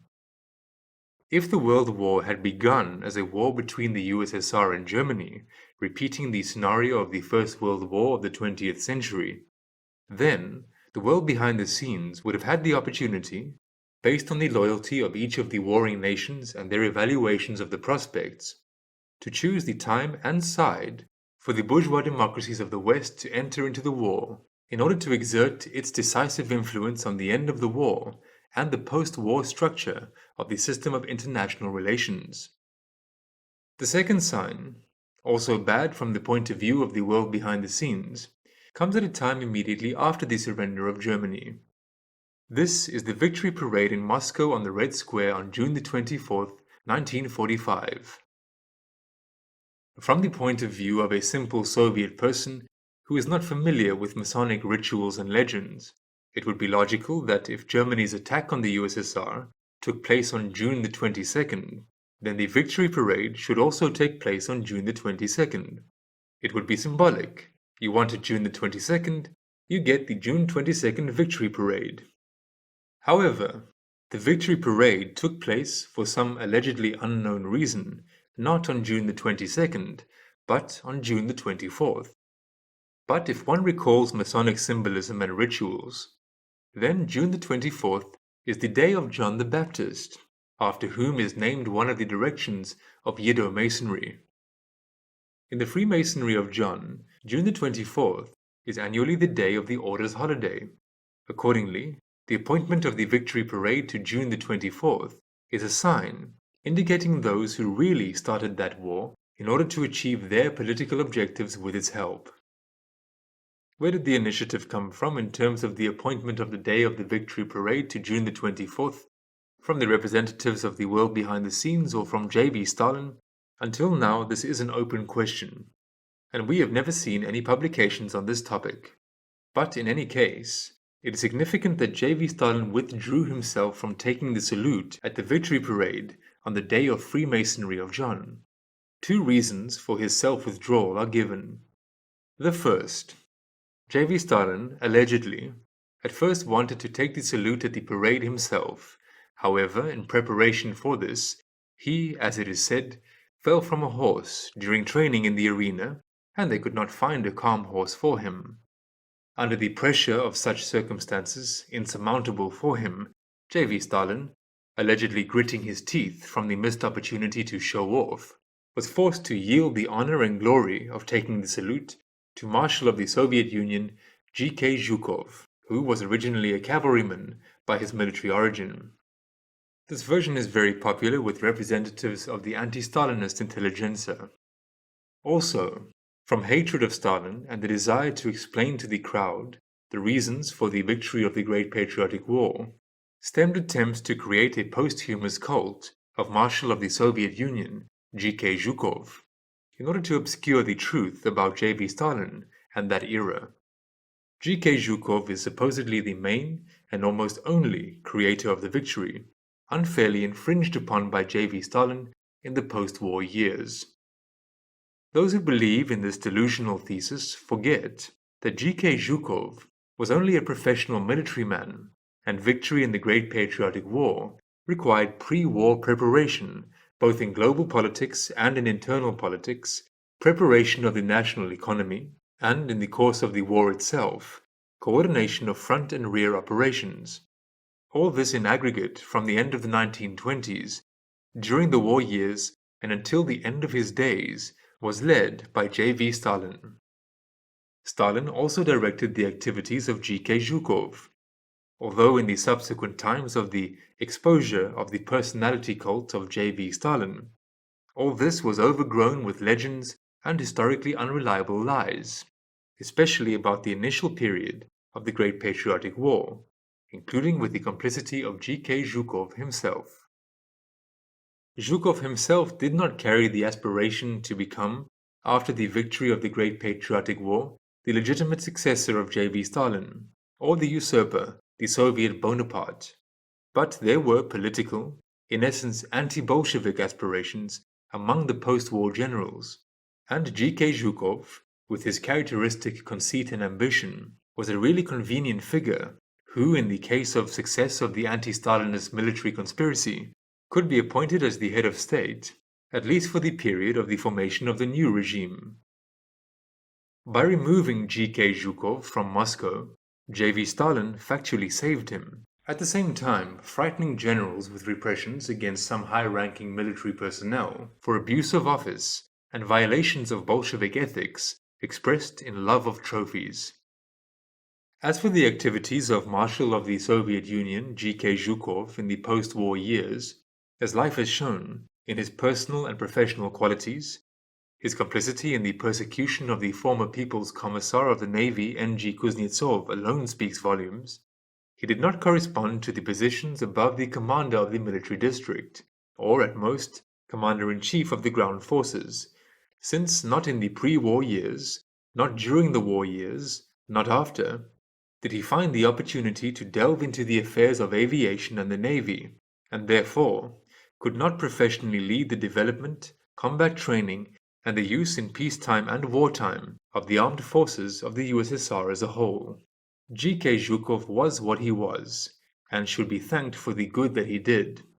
But it is unacceptable to abuse this and create false myths on this basis, making him a cult, in essence caricatured, historical figure. The second version was expressed by V.B. Rezun in a conversation on Radio Svoboda in 2002. Its essence, in a not word-for-word retelling, is as follows. Since the USSR failed to occupy all of Europe, it thwarted the prospects of the world socialist revolution and thereby, according to V.B. Rezun, doomed the USSR to decay and death. J.V. Stalin allegedly adhered to analogous views and therefore believed that the USSR had lost the war that J.V. Stalin had allegedly prepared for the inclusion of the whole of Europe into the USSR, but the scenario of which he was allegedly not allowed at first by A. Hitler having made a preemptive attack on the USSR, and then by the Allies, whose military presence in Europe in 1945 forced J.V. Stalin to refuse to include even Eastern Europe, liberated from Hitlerism, into the USSR. Allegedly unwilling to publicly admit the fact of this kind of essentially personal defeat, J.V. Stalin withdrew himself from taking the salute at the victory parade and provided an opportunity for the amusement of the ambition of Marshal of the Soviet Union G.K. Zhukov, who, in terms of global politics and the world revolution, did not understand anything, as most ordinary people and narrow specialists. However, had J.V. Stalin have had a sense of victory in the meaning that it seemed to him, he would have taken the salute himself. And even if they could not find a calm horse for him, he would have taken the salute himself, be it from a jeep, from a tank, or even from a limousine. Along the way, V.B. Rezun names another sign that, in his opinion, confirms the collapse as a result of the Second World War of the idea of establishing Soviet power and socialism on a global scale. Until 1941, in Moscow, on the site of the Cathedral of Christ the Savior, destroyed in 1935, the construction of the Palace of the Soviets, a skyscraper, was carried out, which was supposed to be crowned by a giant figure of V.I. Lenin, several tens of meters high. It was allegedly in this palace that it was presupposed to carry out the admission of the last socialist republic into the USSR, which was supposed to complete the world socialist revolution and give the USSR the status of worldwide statehood. With the beginning of the Great Patriotic War, the construction was mothballed. Shortly before the victory over Germany, the decision was made to stop it. In the post-war years, a swimming pool named Moscow was built on the site of the destroyed cathedral and the failed palace of Soviets. The Moscow pool, in its turn, was liquidated during the years of reforms, and in its place was erected, and by 2001 consecrated by the church hierarchy, the current model of the former Cathedral of Christ the Saviour. But there is also a third version. It consists in the fact that if on June the 24th, on the day of the Freemasonry of John, J.V. Stalin, the head of state and its supreme commander-in-chief, watches the parade from the sidelines, then, objectively, it is as a minimum a demonstration of his disloyalty to the biblical world behind the scenes, and as a maximum, this is a sign that Stalin himself, heading the Bolshevik leadership of the USSR, abides in the same, if not higher, intrasocial rank as the leaders of the world behind the scenes, but is in opposition to them, which is demonstrated by the character of all his post-war activities. This version is supported by the fact that Victory Day became a state holiday of the USSR only in 1965, when imitators of Bolshevism stood at the head of the party and state. For the Bolsheviks themselves, the victory in the coalition with the puppets of the world behind the scenes over the puppet Nazism artificially nurtured by it was a victory in only one of the battles, and not the final result in the struggle for the liberation of global civilization from the tyranny of the world behind the scenes, and opening up the opportunity to begin the formation of a global civilization of humanness. Therefore, there is still a lot to be done in order to make the holiday of May the 9th truly the victory day of the peoples of the USSR in the imposed on them war of 1941 to 1945, which became the Great Patriotic War. While they won it at the level of the sixth priority of generalized means of governance, however, on higher priorities, the Great Patriotic War for liberation from the tyranny of the world behind the scenes is still ongoing.